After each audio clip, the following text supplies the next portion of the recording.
사랑하시는 아버지, 그리고 예수님, 성령님, 저희와 오늘도 함께 계시고 저희들에게 당신의 어떠하심과 누구이심과 권능과 당신이 하시는 일과 하실 일들을 계시해 주셔서 감사합니다. 그래서 우리가 이 세상에 살지만 자연인으로 살지 않고 영의 사람으로, 성령의 사람으로 살게 하심을 감사합니다.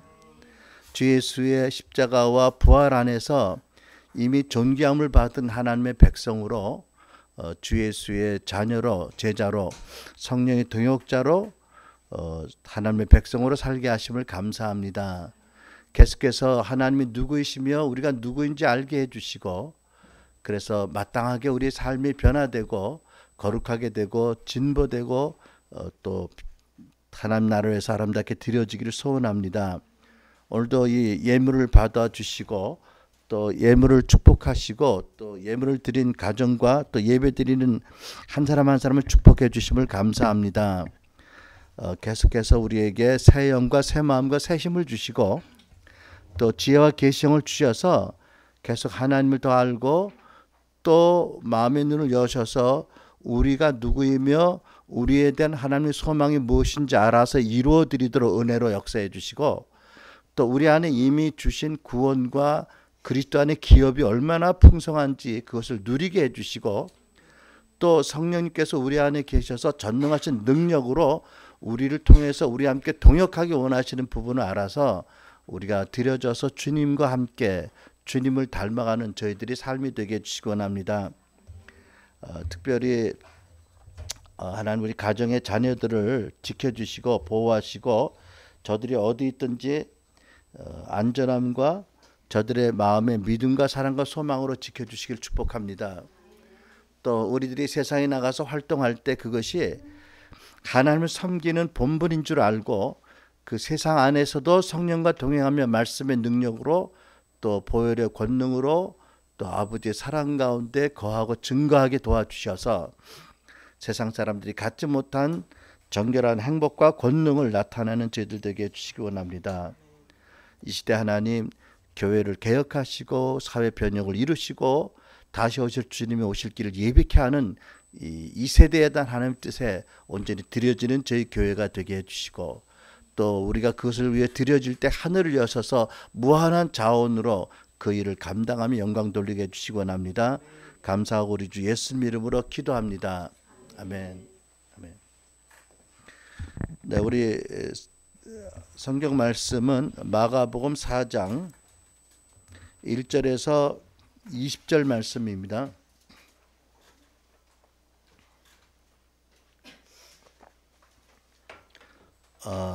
우리 교독하겠습니다. 1절. 예수께서 다시 바닷가에서 가르치시니 큰 무리가 모여들거늘 예수께서 배를 올라 바다에 떠 앉으시고 온 무리는 바다 곁 육지에 있더라.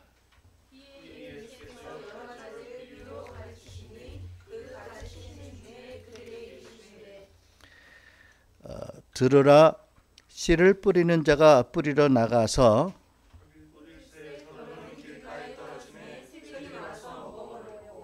더러는 흙이 얇은 돌밭에 떨어짐에 흙이 깊지 아니하므로 곧 싹이 나오나 더러는 가시떨기에 떨어짐에 가시가 자라 기운을 막음으로 결실치 못하였고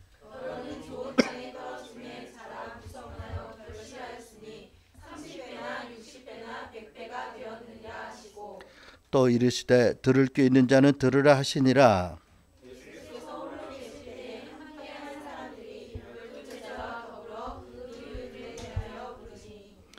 이는 하나님 나라의 비밀을 너희에게는 주었으나 외인에게는 모든 것을 비유로 하나니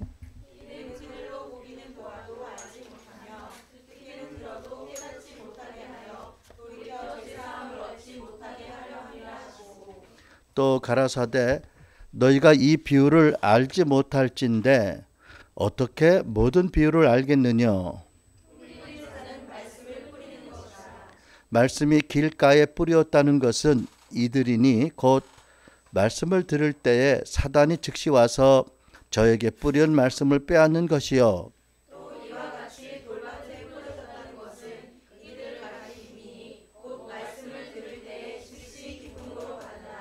그 속에 뿌리가 없어 잠깐 견디다가 말씀을 인하여 환난이나 핍박이 일어나는 때에는 곧 넘어지는 자요.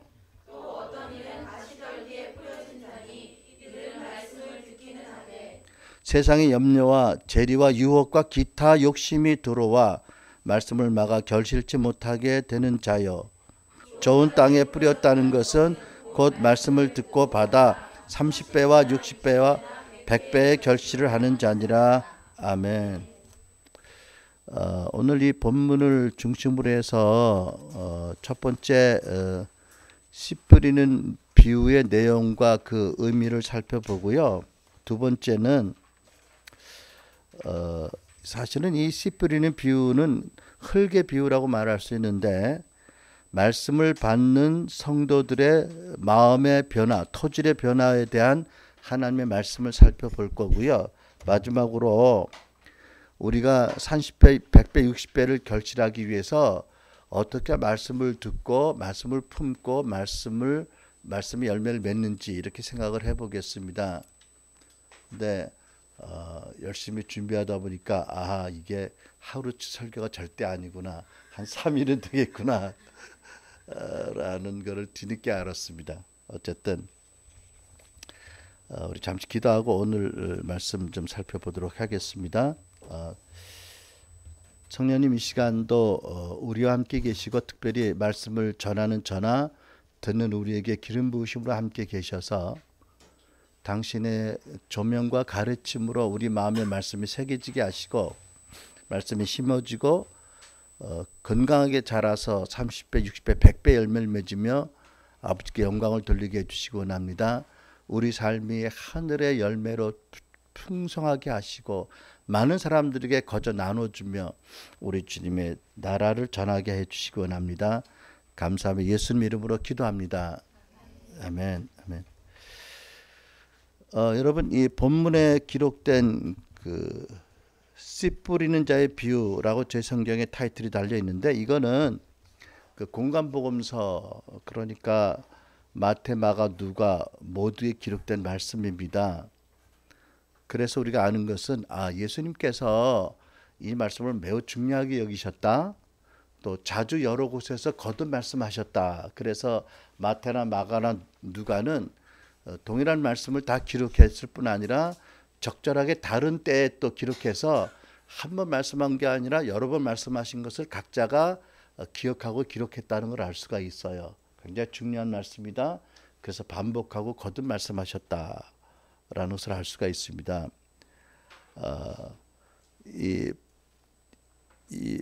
마가가 기록한 이 사건은 예수님께서 큰 무리가 모이니까 바닷가에 또 앉으시고 가르친 말씀입니다. 표현이 재미있어요. 그죠? 1절 바다에 또 앉으시고 온 무리는 바닷가 육지에 있더라. 이렇게 예수께서 그냥 물에 떠 계실 수 있는 능력도 있지만 그냥 어떤 이유로 배에 앉으신 거예요. 배에 앉으시고 적당한 거리를 뛰고 수많은 무리들이 이제 바닷가에 있는 사람들 향해서 설교하신 내용입니다. 근데 그거 스피커도 없었는데 어떻게 그렇게 하셨을까? 물론 하나님이시니까 그렇지만 아무튼 참 경이로운 모습입니다. 그렇죠? 이 말씀을 한 시기가 여러 번이지만 처음 말씀하신 것은 아마 예수님의 그 공생의 사역의 1차 기간이 끝나가고 2차가 시작될 때쯤, 그러니까 중반기보다 좀 이른 쪽에서 시작을 하시고 여러 번 말씀하셨다. 이런 것을 알 수 있습니다. 여러분 아시죠? 예수님의 제자들이 대부분이 예수님을 친히 따른 게 아니에요. 그죠? 많은 사람들이 주님의 말씀을 듣고 주를 믿었는데 대부분은 예수께서 집으로 돌아보내셨어요. 어떤 사람은 열정이 넘쳐서 내가 주를 따르리다 할 때도 주께서는 아니다. 네가 집으로 돌아가서 하나님께서 너에게 어떤 큰 일을 했는지를 나누어라고 대부분 보내셨어요. 그리고 일부 극소수의 제자들만 데리시고 함께 공동체 생활을 하신 거예요. 그리고 예수님 순회 사역을 하셨잖아요, 그죠? 그러니까는 컨퍼런스를 가시는 데마다 하신 거예요. 컨퍼런스를 하시면 그 지역에 그 익명의 제자들이 와 모이겠지요. 또 병든 자, 아픈 자, 뭐 이런 사람 다 데리고 와서 모여서 그래서 그때 이제 컨퍼런스식으로 이렇게 대중 사역을 하셨습니다. 말씀 가르치고 병 고치고 귀신 쫓고 오병이어 기적을 행하시고 이적을 행하시고 그리고 또 따로 제자들에게는 집중적으로 교육도 하시고 이렇게 두 가지 사역을 하셨습니다. 그렇죠? 대중 사역과 제자 양육, 제자 훈련을 같이 하셨다. 그래서 여기 보면 이 회중들 가운데는 아픈 사람, 병든 사람, 뭐 여러 종류의 귀신 들린 사람도 있겠지만 익명의 제자들도 많이 그 안에 있어요. 그들에게 예수께서 이 비유로 주로 말씀하셨습니다. 근데 예수께서 왜 비유로 말씀하셨습니까? 3절 보면 들으라고 하세요. Look 아니면 listen carefully 아니면 attention please 나에게 주목해라. 잘 정신을 차리고 마음을 잘 열고 집중해서 들어야 된다는 거죠. 근데 건성으로 들으면 안 되는 거예요. 그 어떤 분들은 목사님들이 설교자들이 농담에도 아멘 뭐 별개다 아멘 하는데 그러면 안 된다는 거예요. 잘 정신 차려서 들어야 된다는 거예요. 그렇죠? 그러니까 여러분 나는 좋은 설교는 물론 성령의 기름 부으심이 넘치는 설교가 좋은 설교지만 듣는 사람들이 그냥 무조건 건성으로 아멘 아멘 하기 쉽게 받지 않게 하는 게 더 좋은 설교 같아요. 과연 그런가 생각하게 만드는 게 더 좋지 않을까 싶어요. 그래야 그 생각을 통해서 말씀이 내리잖아. 들어가잖아요. 마음속으로. 아무 생각 없이 건성으로 아멘 아멘 하면 그냥 길가에 뿌려진 것 같아서 금방 잊어버리게 되는 게 십상일 것 같아. 그래서 나는 그 능력을 구하고 여러분들이 자꾸 노트를 드리는 거예요. 왜 노트를 드리냐면 하나님의 말씀으로 예수 이름으로 선포된 말씀이니까 여러분 말씀으로 믿고 거듭 노트를 보고도 묵상하고 그 말씀이 여러분 마음판에 뿌리 내리고 열매 맺게 하라는 거예요. 그냥 우리 돈이 많아서 종이 남아 돌아서 드릴 게 아니거든. 그리고 여러분 할 수만 있으면 유튜브나 우리 카페 홈페이지 가면 계속 들을 수 있잖아, 그죠? 나는 여러분들이 다 언젠가는 말씀을 전하는 사역도 병 고치는 사역도 할 거라고 믿고 여러분들이 설교를 들을 뿐 아니라 설교 듣는 것이 곧 말씀의 훈련이다라고 믿어요. 나중에 가서 여러분 요약 가지고 가서 설교하면 잘했다 소리 들을 걸.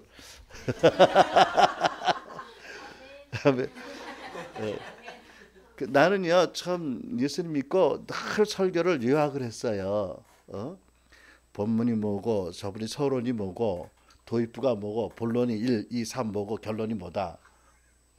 근데 어떤 분 설교는 그렇게 못 쓸 설교도 있어. 나쁘다는 게 아니라 너무 감동은 있고 굉장히 좋은데 적지 못할 내용들이 있는데 나는 우리 인간이 그 혼적인 부분도 있으니까 나 같은 사람은 이해가 안 되면 기억이 안 되는 스타일이에요. 모르겠어. 어떤 다른 사람 모르겠는데 나는 이해가 되고 이렇게 그래야 기억이 돼. 그래야 내게 적용이 되고 그래서 내가 뭐 나오게 되더라고. 이게 내가 그 좌안의 사람이라서 그런 건지 모르겠는데 우은혜 사람들은 어떻습니까? 여러분들은 그냥 논리적으로 기억이 안 돼, 정리가 안 돼도 잘 기억하나요? 들으라고 하시죠, 그죠? 잘 들어라, 잘 들어라. 여러분 하나님 말씀이 영이고 생명이지만 이것이 일단은 하나님 우리 이성을 통해서도 일하시니까 이성적으로 동의가 되고 그리고 그것이 성령의 조명으로 살아있는 말씀으로 우리에게 들어오고 또 살아있는 말씀이 들어올 때 우리가 산 믿음을 가지고 행할 때 하늘이 열리는 거거든요. 그러니까 과정 하나하나가 중요한 거예요. 그래서 씨 뿌리는 비유를 말씀하셨다고 나는 믿습니다. 근데 비유로 말씀하신 뜻은 뭐냐면 그 큰 무리들이 모였는데 그 중에는 당신의 익명의 제자들도 있고 당신을 따르는 12 제자도 있고 다 섞여 있습니다. 그런데 비유라는 것은 영적인 진리, 하늘나라, 하나님 나라의 진리를 사람들에게 생소하게 느끼는 사람들에게 그들이 익숙히 아는 사물이나 개념을 가지고 설명을 하는 것이 비유법입니다. 이해가 되시죠? 보이지 않는 영적인 진리, 하나님 나라에 대해서 가르치실 때에 뭐 나르는 새를 보게 하시고 들의 국화발을 보게 하시고 또 고기 잡는 비유, 여러 가지 사람들이 익숙한 일들, 개념들을 가지고 영적인 진리를 설명하기 위해서 하시는 것이 비유다. 그러니까 이 비유를 잘 듣고 그 깨닫는 은혜를 구하지 않으면 왜 저런 엉뚱한 말씀을 하시지? 라고 다소 당황스러운 느낌으로 끝날 수도 있어요. 그죠? 엉뚱한 말씀이라고 생각되는 사람들도 있을 겁니다. 가끔 그 어떤 신문 기사나 어떤 걸 보면 좀 이해가 안 되는 말이 많아. 또 요즘 개그 콘서트 같은 거 보면 이해가 안 돼. 솔직히 난감해. 좀 무슨 소리인지 잘 모르겠어.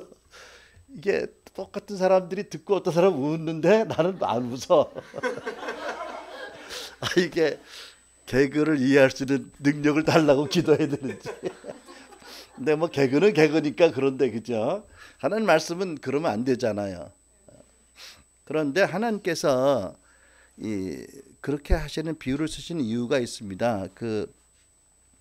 사실 예수님의 제자들도 이 씨 뿌리는 비유를 처음 들었을 때 깨닫지 못했어요.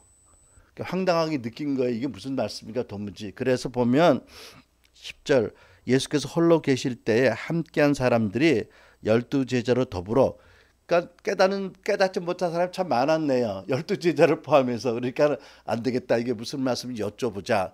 앞장서십시오. 그러고 예수님께 온 거예요. 와서 이 비유를 가르쳐 주십시오라고 말씀드린 거죠.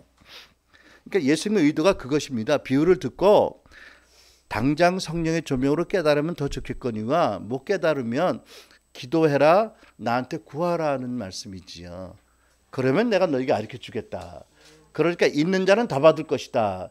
하나님 나라에 관심이 있고 믿음이 있어서 더 하나님 나라 알기 원하는 자는 기도할 것이고 성령의 조명을 구할 것이고 더 받게 된다. 근데 똑같은 말씀을 들어도 하나님에 대한 관심이 없고 진리에 대한 관심이 없으면 그냥 좀 뭔 소리지 하고 잊어버리고 말 것이다. 그러니까 하나님께서는 그렇게 되는 것이 마땅하다고 보시는 거예요. 왜냐하면 하나님은 우리를 사랑하는 긍휼이 부족해서가 아니고 하나님의 말씀에 능력이 있기 때문에 하나님은 이 말씀이 나가면 두 가지 역사와 결과를 맺을 걸 아세요. 하나는 말씀이 나가서 그 말씀이 역사하고 아름다운 복을 누리게 하고 열매 맺게 하는 일이 있고, 하나는 말씀을 받아들이지 않는 자에게 심판으로 임하는 걸 아세요. 더 강팍해져요. 완악해져요. 그러니까 주님께서는 비유로 말씀하셔서 말씀을 못 깨닫는다는, 차라리 그때는 못 깨달아서 말씀으로 강팍하게 되는 경험을 안 하길 원하신다고 믿습니다. 은혜 받기를 사모하는 자는 큰 은혜 받고 열매 맺겠지만, 차라리 아직 미성숙하거나 나이가 어리거나 여러 가지 이유로 같이 모여서 말씀을 듣지만 말씀을 받을 때가 아니라면 비유를 통해서 말씀에 정죄하는 심판, 마음을 강팍해 하는 것들이 직접 이루어지지 않도록 오히려 저들을 배려하신 거라고 난 믿습니다.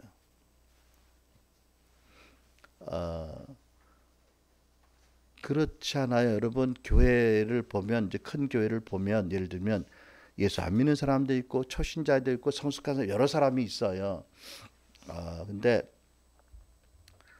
또 다른 비유를 보면 거기에 참, 예를 들면 그 죄를 많이 짓고 사는 사람이 왔는데 하나님이 그들을 참 불쌍히 여기시고 그들을 구원하시고 축복하기 원하세요. 그런데 하나님이 보시기에 이 사람이 오늘 말씀에 비총을 받고 내가 죄인인 걸 깨닫고 내가 죄를 깨닫고 돌이켜서 주를 따르기 시작하고 회개해서 열매를 맺으면 참 좋겠어요. 그죠? 그런데 예를 들면은 이 사람이 죄를 깨닫고 회개하더라도 아직 때가 안 돼서 이 사람이 다시 옛날에 죄악의 자리로 돌아갈 수밖에 없다. 그리고 자기 능력으로는 죄를 이길 수 있는 능력이 없다. 아직 환경에 눌려 있거나. 어떤 이유로. 그러면 차라리 그때 못 깨닫고 나중에 깨닫고 때가 되어서 정말 회개하고 새 삶을 살 수 있을 때 깨닫게 하는 게 더 은혜로운 게 아닐까요? 난 그렇게 믿습니다. 난 그래서 예수님의 비유로 말씀하신 이유도 있다고 믿습니다. 예를 들면 우리가 아주 참 그 좋은 부모 밑에 자라나는 어린 아이들도 많지만 요즘 신문 보면 정말 짐승보다 못한 부모들도 있어요, 그죠? 그런 아이들 같은 경우에 보면 말씀을 깨닫고 보니까 자기 아버지가 어머니가 너무 잘못했다. 자기도 너무 잘못했다. 그런데 그 아이가 아직 독립할 수 있는 여건도 없고 능력이 없어. 절대적으로 그 부모님 밑에서 지금 양육을 받아야 될 시기야. 그러면 저는 이렇게 해석하는 하나님이 그래 그런 아이들은 적당한 때에 말씀을 깨닫도록 은혜를 주시겠다.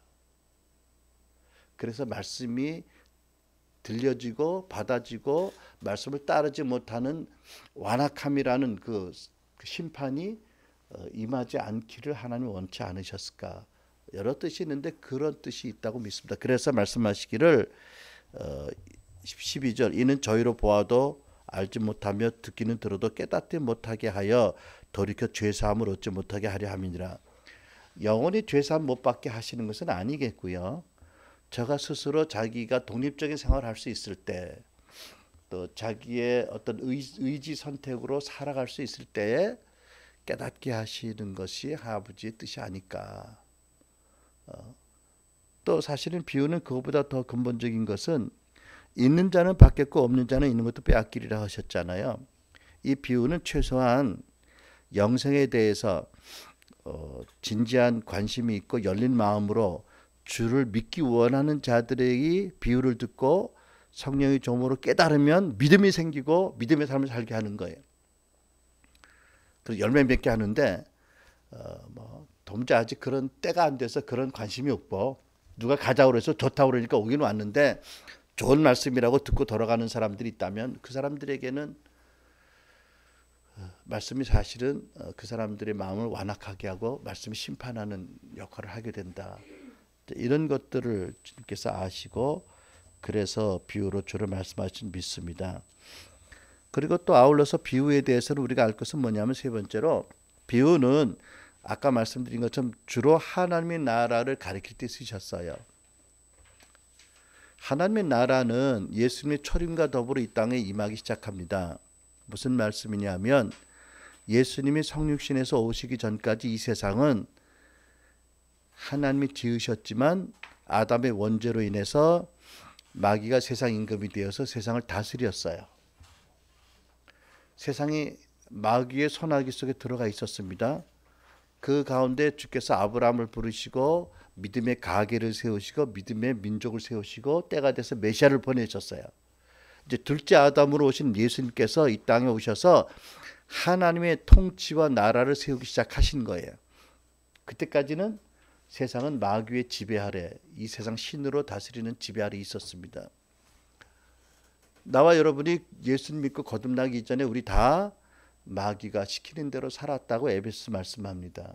이 세상의 풍속과 육체의 정욕을 따라서 마귀가 다스린 대로 살았다. 그래서 이 세상에 예수님이 오시면서 이 땅에 하늘나라가 침노하기 시작을 했어요. 그리고 하나님 나라와 사단의 왕국이 충돌하기 시작을 했습니다. 그 가운데 핵심에 예수님이 계신 거예요. 그러니까 사람들이 하나님의 다스리심, 하나님의 나라, 하나님의 임재에 대해서 전혀 몰랐어요. 그러니까 이 무형의 이 하나님의 나라에 대한 진리를, 생소한 진리를 알게 하기 위해서는 익숙한 개념을 가지고 이렇게 설명을 해야만 됐었다는 말씀이지요. 그런데 그 중에서도 예수님을 만나서 막 믿기 시작했거나 최소한도 믿으려고 하는 사람들에게는 비유가 큰 깨달음과 함께 조명과 함께 큰 기쁨을 주고 그래서 말씀이 열매를 맺게 하는데 아닌 사람들은 그 은혜를 못 받는 거지요.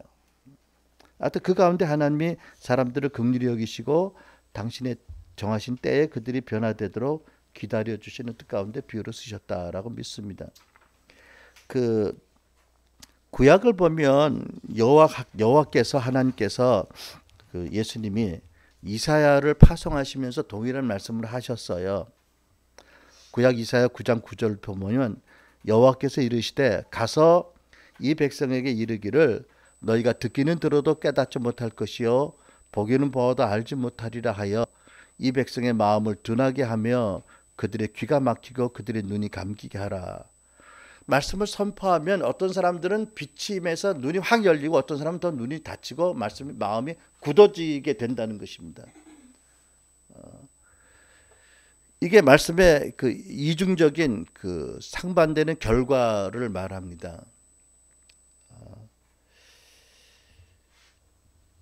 그래서 히브리 3장 15절에 보면 오늘날 너희가 그의 음성을 듣거든 경노하시던 때 같이 출애굽한 이스라엘 백성이 그 광야에서 지날 때 같이 그 음성을 듣고 너희 마음을 완고하게 하지 말으라고 하세요. 여러분 그 광야 교회라고 말하는 히브리서의 광야의 이스라엘 백성들은 어마어마한 특권을 받은 세대입니다. 그러니까 우리가 늘 찬양 때 부르는 쉐카이나 영광을 날마다 경험했어요, 그죠?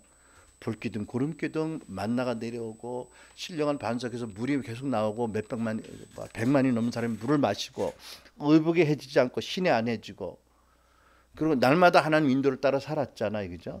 출애굽할 때 모세를 통해서 나타난 하나님 놀라운 권능을 경험한 세대예요. 그런데 그들이요 불행하게도 첫째는 가나안에 대한 비전을 두려움 때 안 받아들였기 때문에, 두 번째는 하나님의 나타남이 이제는 너무 일상적이라고 생각했는지 그냥 마음에 둔감해버리고 말았어요. 우리가 생각하기에 어마어마한 부흥의 세대가 돼야 되는데 오히려 거기서 다 죽을 수밖에 없는 마음이 완악해진 세대가 된 거지요. 그러니까 참 사람은 변하기 쉬운 존재예요, 그죠? 그러니까 첫사랑의 시 잊어지는 거 아니겠어? 그러면 안 되는데, 그죠? 그러니까 결혼 생활에 약간 문제가 있는 거 아닌가? 결혼 직전의 마음만 유지하면 얼마나 좋겠어. 근데 이게 이 포도주의 비유 같이 이게 기쁨이 오래 못 가. 그러니까 주님이 오셔야 돼. 주님이 권능으로 기쁨이 회복돼야 돼. 사람은 변해요, 그죠?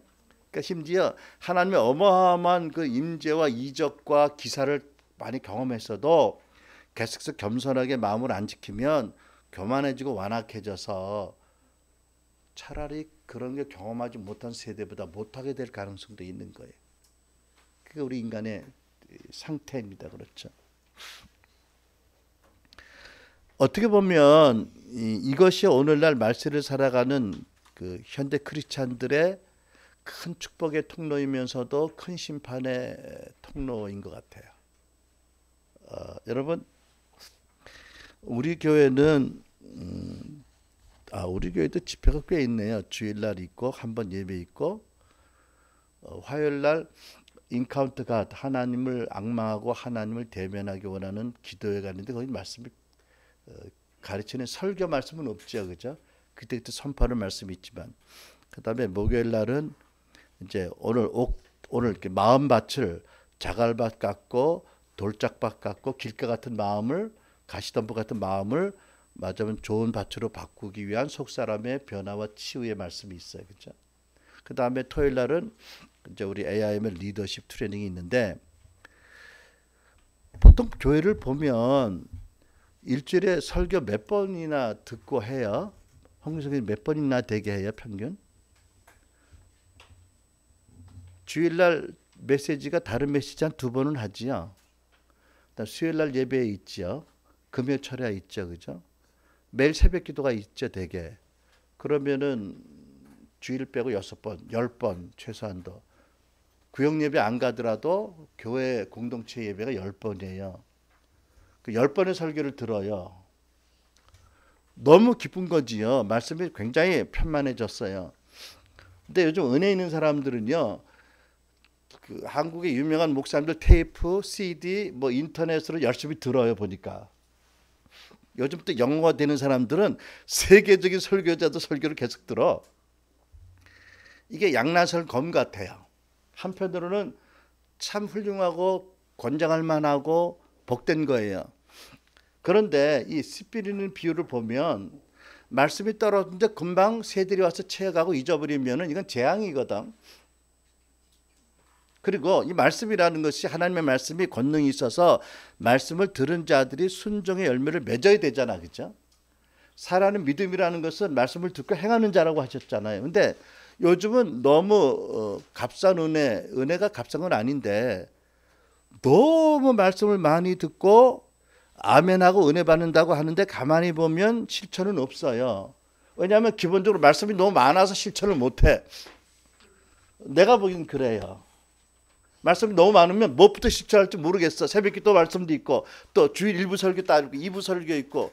그러니까 어떻게 보면 설교하는 설교자들이나 모든 회중이 말씀은 그냥 듣고 동의하고 아멘하고 은혜 받으면 된다는 정도로 딱 선을 그어놓고 교회 생활을 하는 것 같아. 말씀을 듣고 가서 실천해서 30, 20배, 100배 맺으려고 하는 의도가 거의 없어. 그러니까 요즘 보면 은혜 받았다는 게 되게 동의가 됩니다. 이해가 됩니다. 그 말씀을 깨닫고 보니까 기쁩니다. 라는 정도예요. 이 말씀을 가지고 내가 내 삶을 어떻게 바꾸겠다, 내가 어떻게 실천하겠다라는 실천 부분이, 순종 부분이 없어요. 그러다 보면 말씀을 많이 들었으니까 이 말씀이 능력이 있어서 말씀 우리에게 임했는데 결국 자꾸 빼앗기고 열매 못 뺐다 보면 결국은 이 말씀이 우리를 완악하게 하는 본의 아닌 역효과가 나는 거예요. 다 안다고 하는데 아는 게 없어요.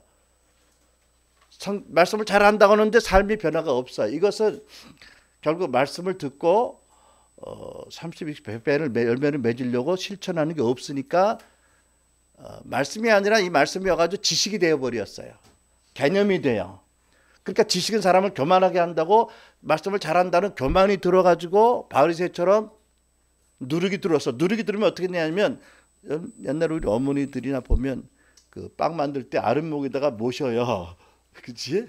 밀가루 반죽에다가 뭐 막걸리를 넣든지 누룩을 넣고 덮어. 그러면 얘들이 나중에 부하고 일어나, 그지?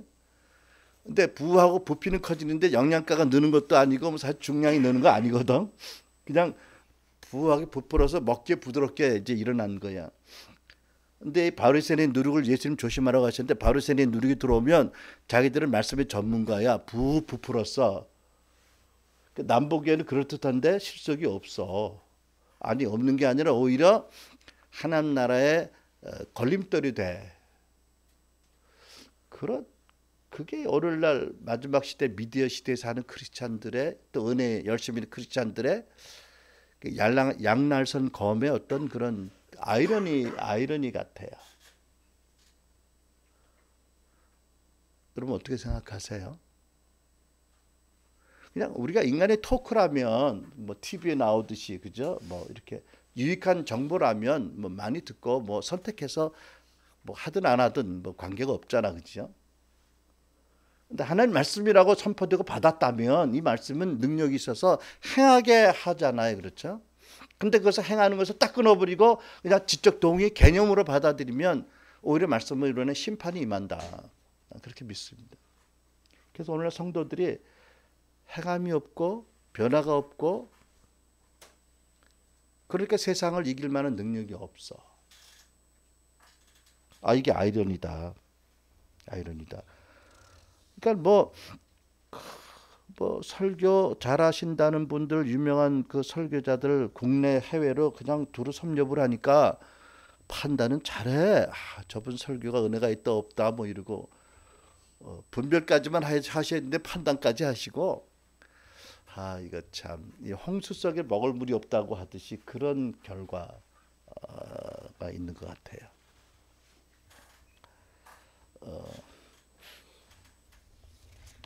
자, 우리 이 씨 뿌리는 비유를 통해서 주님께서는 어떻게 씨를 뿌려야 되며 또 어떻게 이 씨를 받아서 우리가 열매 맺어야 되는지에 대해서 양면적으로 가르치시고 있어요. 그리고 더 나아가서 우리는 그 사역자들이 물론 우리가 순회 전도자다 이런 경우에는 그 책임이 좀 경하겠지만 우리 성도들을 섬기는 사역자라고 하면 우리 성도들의 마음의 토양이 옥토인지 가시덤불 밭인지 뭐지 돌짝밭인지 이거 분별할 수 있어야 된다는 말씀이잖아, 그죠? 그리고 또 우리에게 주신 은혜로 말미암아 말씀과 성령의 임재로 말미암아 돌짝밭이 가시덤불 밭이 길가 같은 굳은 밭이 변할 수 있다, 변해야 된다는 거 아니겠어요, 그렇죠? 여러분 예수님의 이 사역은 제자들을 다루는 사역을 보면 알아요, 그죠? 베드로, 야고보 이 사람들이 처음부터 부드러운 사람이 절대 아닙니다, 그죠? 화도 잘 내고요, 누가 제일이냐고 싸움도 싸우고요, 자기도 환영한다고 죽이자고 날뛰고요. 이 사람들 성경 보면 대단한 사람들입니다. 그리고 하나님의 뭐 특별한 사람 뽑은 게 아니라 평범한 어부들이고 평범한 사람들을 뽑으셨어요. 그러니까 그 당시 평범한 사람들이 우리가 가지고 있는 문제를 다 가지고 있었어요. 놀랍게도 이들이 변화돼서 위대한 사도들이 되잖아요, 그죠?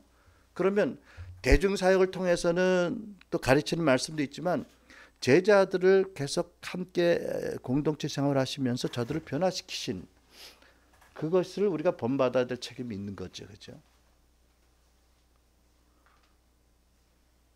또 더불어서 그 토지를 잘 알므로 지나친 실망을 우리가 막을 수도 있죠, 그죠? 내가 뭐 씨를 잘못 뿌렸나, 나쁜 씨를 뿌렸나? 아니, 좋은 씨를 뿌려도 토질에 따라서 열매 맺는 부분이 있고 못 맺는 부분이 있다. 그런 것을 또 알므로 우리가 훨씬 더 우리 책임감을 경하게 해주지요, 그죠? 우리는 다만 할 일을 할 뿐이고 또 잘하게 하는 분은 하나님이시니까 우리가 지나친 두려움과 책임감이 눌릴 이유도 없다. 여러 가지 교훈을 이제 씨 뿌리는 비유를 가르쳐 주신 거지요. 듣는 사람의 입장에 따라서 그렇죠. 그것이 사역자이든 일반 회중이든 안 믿는 사람이든 이런 여러 가지 의미가 있는데, 특별히 하나님 나라에 대해서는, 그러니까 예수님이 오시기 전까지는 사단이 왕이 되어 다스렸다. 이제 하나님이 예수님을 보내셔서 하나님 나라 복음을 전폭해 하시고 귀신을 쫓고 병 고치고 목자 없이 유리한 양들을 품으시고 또 저들에게 하나님 때가 돼서 교회 시대를 여는 사도적인 사역을 통해서 하나님 나라를 이 땅에 도래케 하셨다. 그래서 우리가 그 하나님 나라에 우리가 들어와 있는 사람들입니다, 그렇죠? 니고데모에게 말씀하시기를 네가 물과 성령으로 거듭나지 않으면 들어올 수 없다. 그러니까 거듭나면 들어오는 거예요, 그죠? 네가 물과 성령으로 거듭나면 하나님 나라를 볼 수 없다. 우리는 물과 성령으로 거듭났으니까 하나님 나라를 어떻게 볼 수 있다. 하나님 나라가 뭐죠? 하나님의 통치, 다스림이에요. 그러니까 우리는 하나님의 다스림의 영역에 들어와 있다. 우리는 하나님을 어떻게 다스리고 어떻게 역사하는지 알 수 있다는 거잖아요, 그렇죠? 하나님 나라가 예수님과 더불어 온 거예요. 그런데 이제 비유에서 또 보는 것은 뭐냐면 하나님 나라는 처음에는 이 씨같이 적어요. 별로 대단하지가 않아 보여요. 그러나 이것이 우리의 심령에 떨어지고 하나님의 은혜로 이것이 자라게 되면 30배, 100배를 맺는다. 엄청난 결과를 가져온다. 또 하나님 나라는 예수님께서 당신과 제자들을 통해서 이 땅에 편만하게 임하게 하세요. 그러니까 씨를 뿌릴 때 여기 길가니까 뿌리지 말아야지 이렇게 뭐 깔아놓고 뭐 비닐을 덮어놓고 뿌리고 이런 거 아니잖아, 그죠? 그냥 가시덤불에도 뿌리고 이 뿌리는 데는 하나님 인색하지 않게 하세요. 하나님 나라가 모두에게 편만히 임하게 하세요. 그런데 세 번째 중요한 것은 뭐냐면 하나님 나라가 강제적으로 임하는 건 아니다는 거예요. 열린 마음으로 받아야 열매를 맺는다는 거지요. 그러니까 여러분 예수님의 재림 때는 다릅니다. 그때는 하나님 나라가 누구도 거부하지 못할 권능과 능력과 권세를 임해요. 모든 인류가 기뻐하거나 애통하면서 맞을 거예요, 그렇죠? 그런데 예수님 초림부터 재림 사이에는 하나님의 통치는 나라는 우리 심령부터 시작이 되고요. 씨의 비유처럼 강제로 하는 게 아니에요. 마귀는 자기의 통치를 강제로 요구하지만 하나님은 절대로 강제로 안 하세요. 하나님은 사랑과 은혜로 우리의 마음을 놓고 하시고 깨닫도록 조명해 주시고 우리가 자발적으로 마음을 열고 동의해서 나가도록 기다려 주세요. 이제 이런 여러 가지 의미를 가지고 이 비유를 말씀하신 거죠. 자, 아무튼 좀 더 구체적으로 이제 오늘 그 첫 시간에는 씨 뿌리는 비유의 내용을 좀 보겠습니다. 여러분 여기 비유에 보면 씨 뿌리는 자가 있지요, 그죠? 씨 뿌리는 자, 농부가 있습니다. 이 농부는 누구예요? 이 세상에 그 영적인 하나님의 말씀에 씨를 뿌린 첫 번째 분은 누구지요? 예수님이에요. 그 다음에 어떤 농부들이 일어나요? 제자들이요. 그러니까 나와 여러분들이 바치면서 동시에 우리는 농부예요, 그죠? 때로는 우리가 말씀을 받는 바치고, 때로는 우리가 우리를 통해서 말씀을 전하게 하는 농부예요, 그죠? 그러니까 여러분도 농부 입장에서 들어야 되고 밭의 입장에서 들어야 되는 거예요, 그죠? 그러니까 우리도 농부예요. 하나님의 말씀을 전하는 자 다 농부인 거예요, 그렇죠? 그것이 간증의 형태든 설교의 형태든 어떤 형태든 간에 우리는 말씀의 씨를 뿌리는 자로서는 자는 농부라는 것을 우리가 하늘나라의 농부라는 것을 우리가 압니다. 그런데 여러분 우리 농부로서 우리가 첫 번째 예수님이 말씀하신 것은 너희가 토지를 알고 지나친 기대감이나 지나친 실망을 하지 말라고 알게 하시는 거지요. 왜냐하면 기본적으로 단순하게 뿌렸더니 옥토에서는 열매를 많이 맺는데 다른 두 군데에서는 열매를 못 맺잖아요. 그럼 이게 농부의 책임이냐, 뭐 씨가 나빠서 그러냐, 1차적으로 그건 아니라는 것이잖아요, 그죠? 땅이 박해서 그렇다, 또는 사단이 방해해서 그렇다. 그러니까 거기에 대해서 너무 지나치게 눌리지 말아라. 격려를 받고 계속 꾸준히 씨를 뿌려라. 너희들은 그 씨가 나고 열매 맺게 하는 것은 내가 한다. 하나님이 너희는 해야 될 일을 할 뿐이다. 이런 말씀 주죠. 물론 우리가 농부로서 좋은 씨를 골라야 되고 또 물도 잘 주고 김도 잘 맺고 또 뭐 비료도 필요하면 잘 줘야 되겠죠. 이제 그런 면에서 보면 또 이제 우리가 씨를 뿌리는 농부 입장에서 보면 우리는 말씀의 씨를 뿌리는 자로서 어떻게 해야 되나요? 말씀의 씨를 잘 뿌려야 된다. 좋은 씨를. 근데 말씀에는 좋고 나쁜 게 없어요. 문제는 말씀을 전하는 메시지나 간증에 좋고 나쁜 게 있을 수 있는 거 있죠. 말씀 아닌 다른 것들이. 여러분 우리가 밭에 묻혀진 보물을 사는 사람의 비유를 보면 이 사람이 밭에 묻혀진 보물단지를 발견하고 기뻐해서 가서 어떡하죠? 다 팔아서 밭을 사요. 살짝 가서 보물만 캐오는 게 아니라고요. 그렇죠? 밭을 사고 그 다음에 보물단지 깨는 게 맞는 거예요. 도리상. 야밤에 가서 보물단지만 딱 빼온다. 이거는 아닌 거예요. 이제 이걸 설교로 적용하면 설교에도 보면 하나님의 말씀 부분이 있고 이 말씀을 잘 받아들이도록 하는 아이스 브레이커 하는 그런 내용도 있잖아, 그죠? 때때로 이러잖아. 설교하기 전에 자업분들하고 인사하십시오. 이거는 설교 시작하기 전에 설교 시작할 때도 처음에 어떤 분들은 조크로 시작하는 분이 있잖아, 그죠? 와그너 박사 같은 분들은 아주 필히 조크로 시작해. 근데 그게 말씀은 아니잖아. 말씀을 열도록 받도록 사람의 마음을 열어주는 작정하잖아. 또 중간중간에도 그럴 수 있어요, 그죠? 그러니까 여러분 보세요. 나는 그렇게 믿습니다. 내가 전하는 이 말씀이 하나님의 말씀 설교하지만 이 안에는 개인의 간증도 있고 또 사람들의 마음을 이렇게 열게 하기 위한 농담의 내용도 있을 수 있고요, 그죠? 경건한. 그러니까 어떤 말씀이 섞일 수밖에 없어요. 안 섞이려면 어떻게 되느냐? 여러분이 원하시면 내가 해드릴 수 있는데 내가 성경을 그대로 읽으면 돼. 날마다 설교 시간에 30분 동안 성경을 그대로 읽으면 100% 말씀의 씨를 뿌려. 근데 그렇게 되면 받아들이기 어려울 걸. 설명도 필요하고, 그죠? 예수님처럼 비유도 필요하고, 이게 필요한 게 우리들의 상태입니다. 여러분 성경 계속 읽어드릴까? 순전한 씨를 뿌리기 위해서 아닌데 어쨌든 이제 내가 뭘 말하고자 하는가 하면 고린도후서 2장 17절에 보면 사도 바울이 이렇게 말씀합니다. 따라합니다. 우리는 수많은 사람들처럼 하나님의 말씀을 혼잡하게 아니하고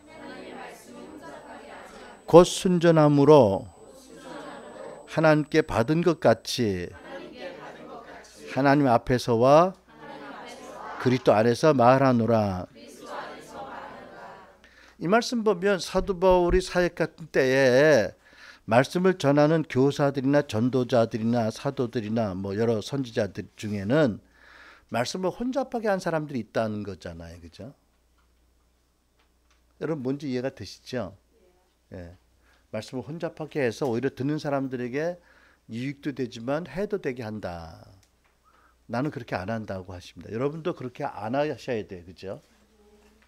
여러분 또 디모데전서 5장 1장 5절을 보면 사도 바울이 성령으로 기록했는데 하나님의 말씀을 혼잡하지 않고 곧 순전함으로 전하면 어떤 열매가 맺느냐 하면 이런 말씀을 합니다. 따라합니다. 이 교훈의 목적은 청결한 마음과 선한 양심과 거짓이 없는 믿음에서 나오는 사랑. 네 가지입니다. 말씀을 계속 순전하게 전하면 성도들의 마음이 어떻게 마음이 점점 더 깨끗해져요. 마음이 깨끗하면 하나님을 보게 됩니다. 그죠? 마음이 깨끗해져. 첫 번째. 두 번째, 양심이 건강하고 죄를 억제하는 능력을 갖게 돼. 선한 양심을 갖게 돼. 세 번째 어떻게 돼? 거짓 없는 믿음. 들은 대로 순종하는 행함 있는 믿음을 갖게 돼. 네 번째 어떻게 돼? 사랑이 열매를 맺죠. 이 네 가지가 혼잡하지 않게 한 순전한 말씀을 전할 때 받을 때 나타나는 열매들이다. 그죠? 그러니까 여러분이 나중에 하나님 말씀을 전하는 하나님 나라의 사역자가 되어서나 또는 우리 교회에서 신앙생활하면서 주로 제가 설교할 텐데 당분간은 여러분들이 마음이 점점 더러워진다. 여러분들이 좀 더 비양심적이 되어진다. 여러분들이 말씀을 잘 듣는데 행함이 전혀 없는 거짓된 믿음이 더 커진다. 사랑이 식어진다. 그러면 우리 교회 떠나셔야 돼. 나도 그만해야 되고. 그렇잖아, 그렇지? 이건 아닌 거예요. 아닌 거예요. 우리 교회가 건강한 교회인지 아닌지 알 수 있는 방법? 우리 성도들이 더 마음이 청결해진다. 더 양심적이 되어진다. 행함 있는 믿음에 더 자란다. 사랑이 더 자란다. 이게 건강한 교회의 표지다. 어떻게 생각하세요? 지금까지 우리 교회가 이렇게 왔나요? 아니라고 그냥 잡시 떠나십시오. 나도 그럼 사역 안 하는 게 복입니다. 그지? 그렇잖아. 제가 2005년도 서울에서 섬기던 교회를 떠날 때 솔직히 내가 많은 사람들에게 고백하고 편지도 다 돌렸는데 떠난 이유 중에 하나가 뭔지 아세요? 내가 그리스도의 핏값으로 산 교회를 더럽혔다 고 고백하고 떠났어요. 부끄럽지만 사실이었어요. 교회를 내가 더럽혔다. 아마 그래서 그게 소문이 많이 나가지고 사람들이 나를 좀 이상하게 보나 봐. 내가 뿌리 씨를 걷어나 봐. 근데 그때 진심이었어요. 너무 마음이 아팠고요. 어쨌든 자 여러분 그래서 여러분들 마찬가지입니다. 신앙생활 오래 하셨고 말씀을 많이 들었다면 여러분들 안에 마음이 청결함이 더 있어야 됩니다. 여러분 안에 그 선한 양심, 그 죄를 억제하는 양심의 능력이 커져야 됩니다. 여러분 안에 말씀대로 살아가는 모습이 더 커져야 됩니다. 여러분의 사랑이 더 커져야 돼요. 그렇지 못하다면 설교자가 순전하지 못한 말씀을 전했거나 아니면 여러분들 말씀들 태도에 문제가 있는 거예요. 둘 중에 하나예요. 이해가 되시죠? 태도에 문제가 있을 수 있어요. 여기 대해서 내가 세 번째 말씀을 나눌 거 어떻게 말씀을 받을 건지에 대해서. 또 우리가 말씀을 뿌리는 농부로서 우리가 또 한 가지 명심할 것은 본문에는 직접적으로 거론되지 않았지만 본문을 쭉 읽다 보면 마가복음 5장 바로 앞에 4장 마지막 부분에 주께서 폭풍을 잠잠케 하시는 역사가 기록되어 있습니다. 여러분 예수님께서는요 그저 말씀으로 전하는 입으로 나오는 말씀으로만 하나님 나라를 전한 게 아니에요. 예수님은 이적과 기사와 능력을 행하셨어요. 이게 현대교회가 잃어버린 부분입니다. 그죠? 요한복음 10장 37절에 이런 말씀이 있습니다. 따라서 만일 내가 아버지의 일을 행치 아니하거든 나를 믿지 말거니와. 예수님 뭐라고 말씀하세요? 당신이 지금 하나님의 아들로 오셔서 하나님 나라 복음을 하나님의 말씀을 전하는데 이렇게 말씀하세요. 근데 내가 만약 하나님의 능력으로 하나님의 기자와 표적을 행하지 않으면 내 말 안 믿어도 된다. 믿지 말아라. 아주 당당하게 말씀하세요. 그죠? 왜? 하나님 나라는 말이 있지 않고 능력이 있잖아요. 그러니까 하나님 나라는 우선 복음으로 선포돼야 되지만 하나님 나라의 능력이 수반돼야 된다는 거지요. 만약 내가 병을 못 고치고 내가 귀신을 못 쫓으면 내가 전한 메시지 믿지 않아도 된다. 이건 놀라운 도전입니다. 그렇죠? 이거 우리 잃어버린 거예요. 어떻게 보면 현대인들이 세상이 교회를 경시하고 교회가 전하는 메시지 안 듣는 이유가 교회가 예수님처럼 안 하기 때문 아닌가요? 예수님 전에 하나님 나라 말씀을 반포하고 선포하시고 가르치셨어요. 동시에 계속 병 고치고 귀신 쫓고 내어 쫓고 불쌍한 사람들 돌보셨어요. 말씀과 일이 함께 있었어요. 그죠? 근데 우리는 그 중간에 딱 잘라서 말씀으로만 전하니까 세상에 보기에 도움이 안 되는 거 아닐까요? 어찌됐든지 세상에 어찌됐든 우리는 예수님의 제자로 예수님이 하신 대로 해야 되는 거 아니에요? 잘하든 못하든 건 차제로 하고 일단은 방향은 가야 되는 거 아니냐고. 여러분 속으로 목사님도 예수님처럼 늘 병 못 고치면서 이러면 어쩔 수 없는데 그 마음 듣는 태도가 중요해되니까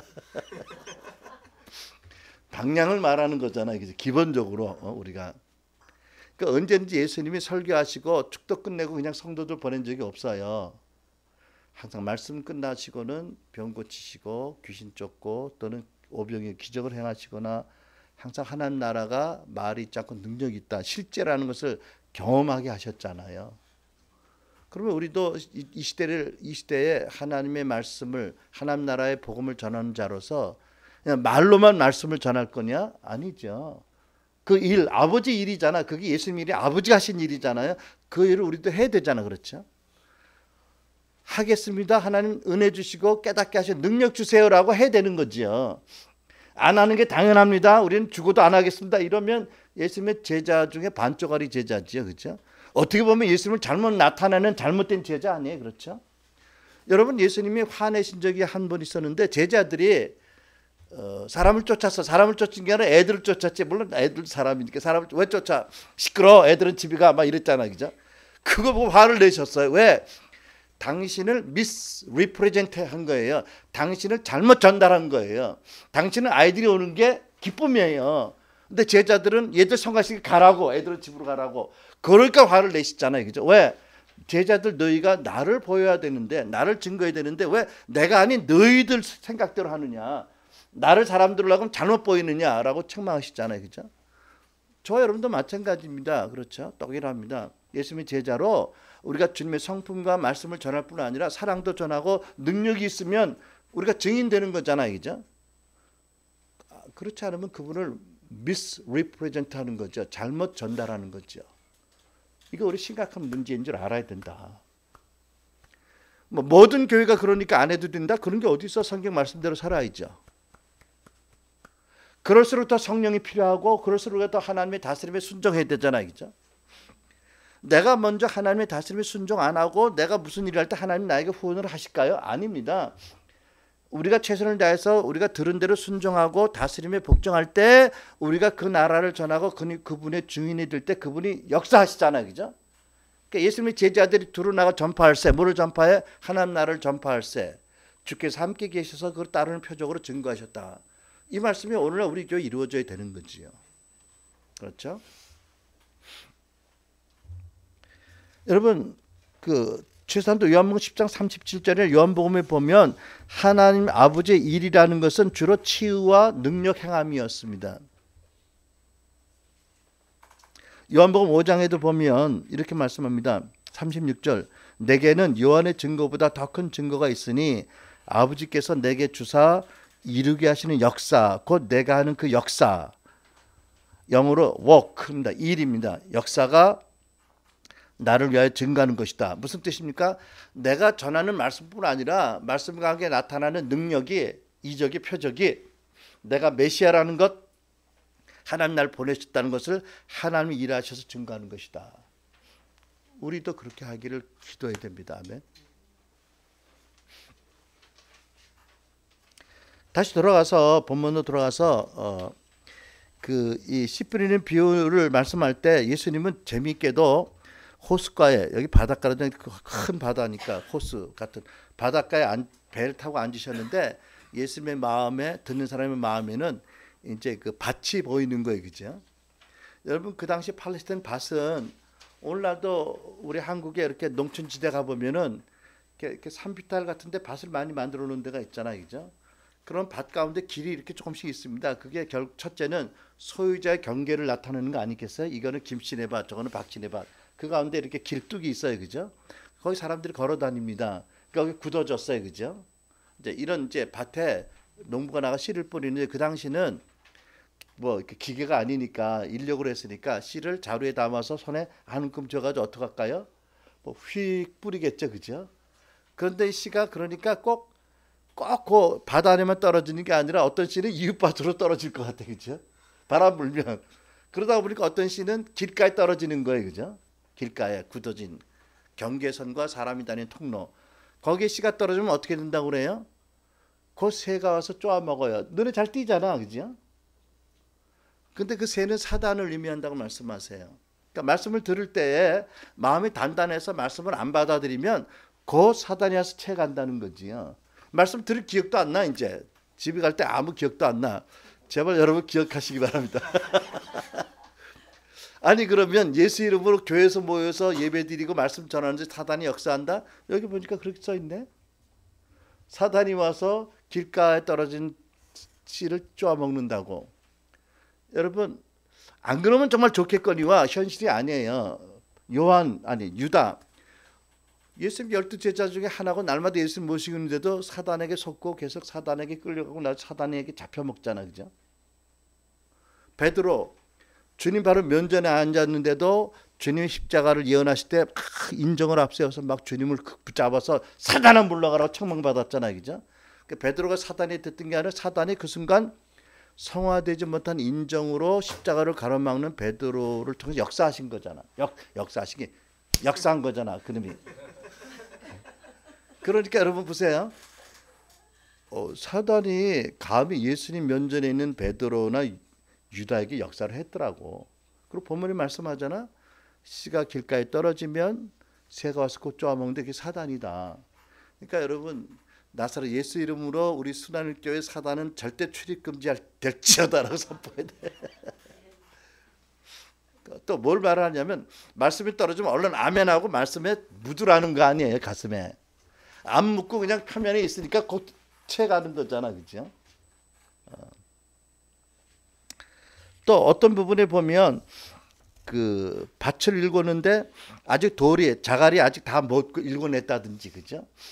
사실 어떤 밭에 보면 큰 돌이 박혀가지고 일부가 튀어나온 데도 있을 거 아니야, 그치? 또는 사실은 이제 그 집안이 주로 이제 암석 집안이어서 표피 흙의 깊이가 얕은 데도 있고 깊은 데도 있지 않겠어요, 그죠? 얕은데 아직 돌이 많이 안 캐어나는데 씨가 떨어졌다. 뭐라고 말씀해요? 곧 뿌리가 내리고 싹이 나. 그런데 해가 뜨면 곧 뿌리가 마르고 죽는다는 거잖아요. 뭐라고 말씀하세요? 이것은 제가 말씀을 받을 때는 기쁨으로 받는데 즉시 기쁨으로 받는데 뿌리가 없어서 잠깐 견디다가 잠깐 후에 말씀 때문에 일어나는 환난이나 핍박이 있을 때 곧 넘어지는 자다, 이런 것입니다. 이런 예지요. 예배 때 말씀을 할 때 아멘하고 기쁨으로 받는데 막상 집에 들어가서 가만히 생각해 보니까 11조를 내면 우리 집안에 지금 수입과 지출이 안 맞는데 뭐 이런 생각이 들 수 있잖아요, 그죠?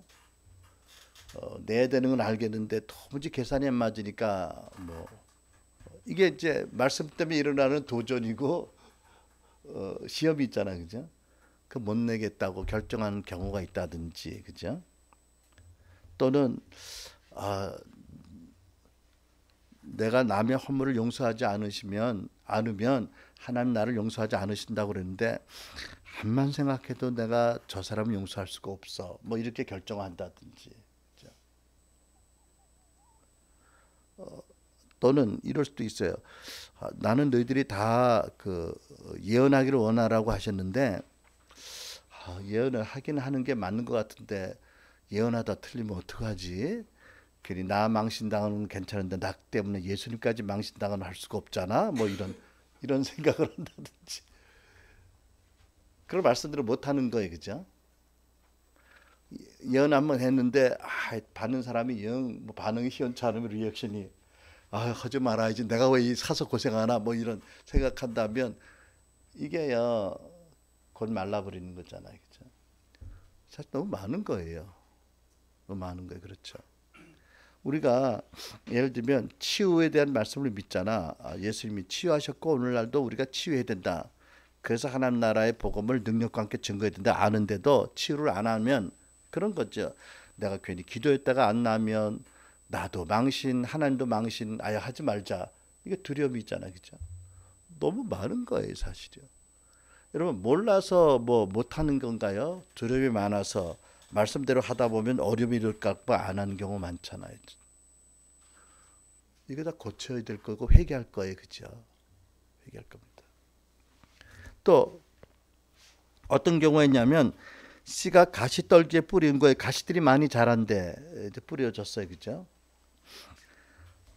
이 잡초나 가시는 생명력이 왕성해서 자기 인근의 수분과 영양을 다 먼저 빨아들여서 거기에 떨어져서 뿌리를 내리는 싹이 얼마 못 가요. 못 자라요. 얼마 못 맺어요. 예를 들면 이런 거일 수 있잖아요. 그죠? 말씀을 들었는데 염려가 몰려오고 물질의 유혹이 몰려와서 말씀대로 못 사는 경우. 우리 같은 경우에는 우리가 이제 사회 변혁을 믿고 하나님의 마지막 때에 대단한 엄청난 재정을 교회로 가져온다. 꼭 성도들에게 축복해 주셔서 성도들이 엄청난 재정의 돌파가 있어서 그것으로 하나님 나라 일을 하게 하신다. 아멘하고 믿어요. 그리고 기도해. 목적 있는 번영을 구하고 하나님 나라에서 기도해. 그래서 하나님이 이제 축복의 1단계 열어주셨어. 근데 가만히 보니까 나보다 잘 사는 사람이 더 많아. 돈 많은 크리스찬도 많고. 그러니까 가만히 있어. 내가 좀 더 모아서 더 커진 다음에 좀 크게 한몫할 때 좀 하자라고 미뤄두면 나중에 그 마음이 바뀌면 그 모아둔 것도 없어지고 은총도 잃어버리는 경우가 있을 수 있어요. 그죠? 또는 사람들의 인정을 받으려고 기타 욕심이죠. 사람들의 인정받고 존경받으려는 마음이 생기면 점차적으로 하나님 왕국을 세우는 게 아니라 자기 왕국을 세워지는 거잖아요. 결국 열매 못 맺어요. 이런 일들이 오늘날도 비일비재하다. 어디 교회 안에서. 그러니까 여러분 정말 우리가 옥토 같은 밭이 되어서 옥토가 뭐예요? 아까 말씀드린 대로 그죠? 마음이 청결하고 양심이 건강하게 작동하고 또 행함 있는 믿음이 있고 사랑이 있는 여기에서 30배 100배가 맺어야 된다. 맺어야 된다. 요한복음 15장 8절에 예수님 말씀하시기를 따라서 너희가 열매를 많이 맺으면 내 아버지께서 영광을 받으실 것이요 너희는 내 제자가 되리라. 뭐 열매를 못 맺으면 제자가 안 된다는 말씀이라기보다 내게 합당한 제자가 되리라 또는 스승 나를 잘 증거하는 제자가 되리라는 말씀이겠죠. 근데 여러분 기억하세요. 계속 강조하는 것은 열매는 두 가지 부분에서 우리가 맺어야 됩니다. 첫째, 예수님의 그 가치관, 삶의 방식, 성품을 담는 그러니까 성령의 열매는 맺는 그 열매 부분이 있고요. 두 번째, 성령의 능력과 예수님의 권세로 사역적인 열매를 맺어야 됩니다. 아멘. 둘 중에 하나가 어그러지면 이거는 사실 얼라이먼트가 필요한 겁니다. 자기는 예수님 따라 제대로 간다고 하지만 차는 자꾸 곁길로 나가는 거예요. 바퀴는 이상하게 닳고 연료 소비는 많아지고 제 열매 못 맺는 거예요. 그죠? 나는 이걸 너무 우리 강조하고 싶어요. 왜냐하면 이제까지 많은 교회가 예수님을 인격적으로 성품적으로 닫는데 굉장히 강조를 했어요. 그건 맞는데 그럼에도 불구하고 하나님의 나라를 능력으로 사역적으로 전하는 부분에 강조를 안 해서 내가 보기에는 건강하지가 않은 거예요. 그러니까 우리에게 열매가 제대로 맺혀지려면 맞아 자동차 얼라이먼트 잘 돼서 바퀴가 제대로 굴러가야 되는 거예요. 그지? 근데 여러분 생각해 보세요. 예수님을 가치관과 성품으로 달아가는 내면의 생활을 강조를 하고 사역을 강조 안 하면 이 자동차는요 제대로 못 가고 빽빽 돌 거예요. 먼지만 내고. 그렇지? 근데 사역적으로는 은사 받고 열심히 사역을 해서 뭐 능력은 나타나는데 성품은 개떡 같아? 아, 이 사람 또 엄청나게 먼지만 피우고 사람들 어렵게 만드는 거지요. 예수님이 사도를 뽑으신 이유가 첫째로 당신과 함께 있게 하셔서 어떻게 당신의 라이프 스타일을 보고 당신의 예배와 기대하는 삶을 보고 가치관을 배우고 성품도 닮아라. 두 번째, 또 내어 보내사 전도도 하고 귀신을 쫓는 권세 갖기 위함이다. 사역적으로도 훈련시킨 거잖아요. 그럼 우리가 주님의 제자들이 열매를 많이 맺어서 하나님께 영광 돌리려면 주님을 성품적으로 달라가는 부분과 사역적으로 계승하는 부분에 같이 열매가 맺어져야 돼요. 아니면 빽빽 들고 제자리에 먼지 피우는 거지요. 우리는 이런 부분에 정말 얼라이먼트가 필요하다고 믿습니다. 그래야 진정으로 주님이 기뻐하시는 제자로 세워질 겁니다. 그렇죠? 그래서 여러분 오늘은 씨 뿌리는 비유의 첫 번째인데 왜 비유를 말씀하셨는지 그것은 하나님의 말씀의 심판이 따르기 때문에 하나님의 자비하심으로 어떤 사람들은 때가 안 되면 아직 열려서 보지 못하게 하시는 은혜도 있다. 또 진리를 사모하고 예수님을 따르기 원하는 자들은 구하면 큰 돌파의 깨달음이 있고 또 그래서 놀라운 하나님 나라의 비밀을 알 뿐 아니라 또 하나님 나라를 섬기고 살 수 있다.